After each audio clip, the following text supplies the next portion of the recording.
A first-grade teacher faced a challenge with one of her students who displayed exceptionally rude behavior in class. Seeking to address the issue, she decided to have a conversation with little Johnny to understand what was bothering him.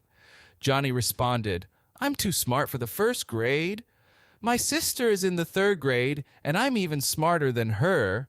Recognizing the seriousness of the matter, the teacher took Johnny to the principal's office and explained the situation to the principal. The principal proposed a solution. He would give Johnny a test, and if he couldn't answer but one question correctly, he would return to the first grade and maintain better behavior. Both the teacher and Johnny agreed to the challenge. The principal began with basic questions, such as, "What's 3x3?" Johnny confidently replied, 9. As the questions progressed, Johnny consistently answered correctly. This continued for nearly an hour, as the principal tested Johnny with questions typically known by a third grader. Impressed, the principal declared, "I see no reason Johnny can't go to the third grade. He answered all of my questions correctly." The teacher, intrigued, asked if she could pose some questions of her own. The principal and Johnny agreed to her request. The teacher inquired, "What does a cow have 4 of that I only have 2 of?" Johnny promptly responded, "Legs." She then asked, "What do you have in your pants that I don't have?"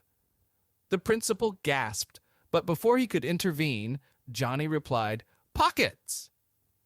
With the tension in the room escalating, the teacher continued, "What does a dog do that a man steps into?" Johnny answered, "Pants." Finally, the teacher asked, "What starts with F, ends with K, and signifies a lot of excitement?" Johnny confidently responded, "Fire truck." Relieved, the principal chuckled and said, "Put Johnny in the 5th grade. I got the last 4 questions wrong myself." A middle-aged traveler arrives at a farmer's door after a long journey. He appears weary and asks the farmer if he might be able to earn a meal and a place to spend the night. The farmer, intrigued, inquires, "Do you possess any particular skills?" The traveler replies, "I do have a unique gift. I can communicate with animals." "Very well, you're welcome to stay," the farmer decides. "I admire your style, and I'll give you some tasks to do around the farm." Thus, the farmer assigns the traveler a series of chores. As the day winds down and they sit at the dinner table, the traveler remarks to the farmer, "I understand you may be skeptical, but I truly can converse with animals." "I can demonstrate it. I had a conversation with the hens, and they mentioned that you visit the hen house every morning before dawn to gather their eggs. And you've been doing this diligently every day for years since your wife's passing." The farmer is astounded and replies, "That's absolutely correct." The traveler proceeds, "I also had a chat with your cow, and she informed me that you've been faithfully milking her every morning before dawn, and you've continued doing so every day for years since your wife passed." The farmer, his amazement growing, says, "I'm genuinely impressed. That's all so accurate." At this point, the traveler says, "And I had a word with your sheep." The farmer interrupts the traveler mid-sentence and exclaims, "That sheep is a fibber! Sheep is—" Kevin was enjoying a leisurely stroll through the neighborhood when he came across little Johnny, who sported a noticeable black eye. Concerned, Kevin approached the young lad and inquired about the cause of his injury, genuinely surprised to see such a mark on the boy. "Little Johnny, what happened to you?" Kevin asked. Little Johnny, wincing slightly from the discomfort, began to recount the incident. "You see, it all started when I was at church." Kevin, unable to hide his confusion, interrupted, "Wait, how in the world did you manage to get hurt in church?" Eager to explain, little Johnny continued with his tale.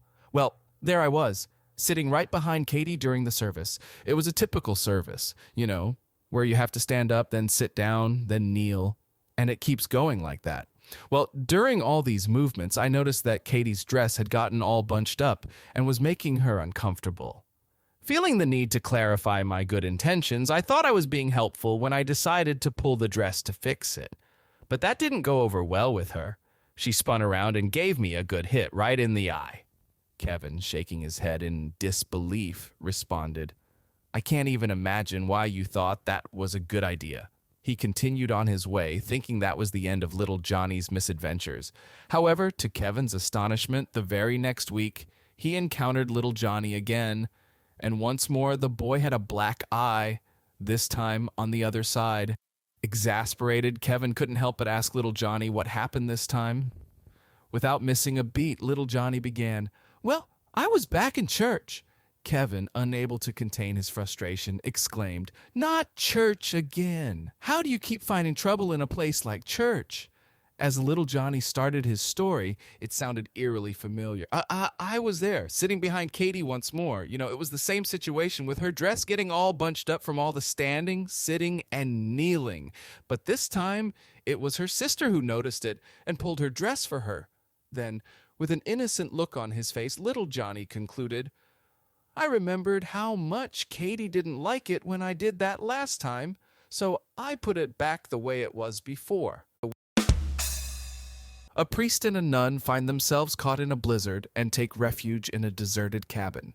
Inside, they discover a sleeping bag, a bed, and a pile of blankets. The priest, showing his gentlemanly side, offers the nun the bed and opts for the sleeping bag for himself. As they settle in for the night, the nun calls out, Father, Father, I'm cold. The priest promptly gets up and places another blanket on the nun. He asks, Is that better, sister? Yes, Father, much better, she replies. With that, he returns to his sleeping bag, ready to drift off to sleep. However, once more the nun cries out, Father, I'm still cold. Resigned, but wanting to keep her warm, the priest gets up again, ensuring the nun is comfortably tucked in with extra blankets. Is that better, sister? He inquires. Oh, yes, Father, that's much better, she assures him. The priest gets back into his sleeping bag, starting to doze, when her voice rings out once more. Father, Father, I'm just so cold. The priest contemplates the situation and finally suggests, Sister, we are in the middle of nowhere in a blizzard. No one but you, myself, and the Lord himself will ever know what happens here this night. How about just for this night, we act as though we were married? The nun ponders this for a moment, acknowledging her curiosity, and eventually responds, Okay, Father, just for tonight, we will act as though we are married. Great, the father exclaims. Get up and get your own blanket. Two criminals found themselves facing the death sentence. As they awaited their execution, the warden, with a bit of compassion, asked the first man, What is your last request? The man, with a sense of longing, said, Please, sir, could I see my mother one last time before I go? The warden, touched by the request, turned to an officer and asked him to fetch the man's mother. In the meantime, he turned to the second man and inquired, And you? Any last requests? The second man appeared deep in thought for a moment. He glanced at the first guy, who seemed to be on the brink of a somewhat emotional reunion, and then he finally answered, with a wry smile, Nah, just don't let that guy see his mom. During a camping trip, little Henry and his teacher found themselves sharing a tent, as all the other tents were occupied.